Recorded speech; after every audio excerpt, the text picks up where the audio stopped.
अनाथांचा नाथ म्हणजे विठ्ठल, वारकऱ्यांचा आधार म्हणजे विठ्ठल, सुख म्हणजे विठ्ठल, आनंद म्हणजे विठ्ठल, समृद्धीचा अथांग महासागर म्हणजे विठ्ठल, अव्याज करुणामूर्ती म्हणजे विठ्ठल. श्रीमती रखमाबाई मलापूर अर्थात कलावती आई म्हणतात, ज्ञान भास्करा शांती सागरा भक्त मनोहरा मुकुंदा परमोदारा भवभयहरा रखुमाईवरा सुखदंदा पाप ताप दुरितादि हराया तुझी समर्थ यदुराया. म्हणून तुझसी एको भावे शरण मी आलो यदुराया. कंठी निशिद्री नाम बसो चित्ती अखंड प्रेम ठसो श्याम सुंदरा सर्व काळ मज तुझे सगुण रूप दिसो. तू माऊली मी लेकरू देवा तू स्वामी मी चाकरू मी पान तू तरवर देवा तू धेणू मी वासरू.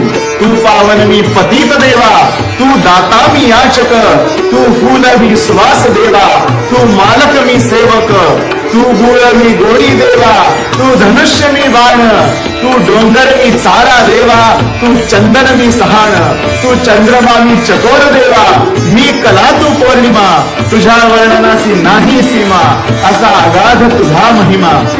तू जल मी बर्फ देवा तू सागर मी लहरी तुझ विण क्षण मज युग सम वाट हेची मागणे श्रीहरी.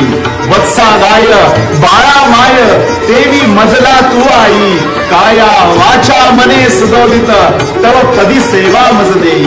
ध्यास नसोंदे विषयांचा मज तुझ्या पायी मन सतत रमो दृढतर भावे तव गुण गाता कोठे माझे मन न गमो. अनंत रूपा एको भावे तरी तो अनंत नमस्कार दासपणाचे सुख सोहाळे भोगवी प्रभो निरंतर. नको मजवरी राहू उदास धावत येई यदुराया तव दर्शन विन दुजीन आस धावत येई यदुराया धावत येई बा विठ्ठला विठ्ठला विठ्ठला. जय श्री पंढरदेश.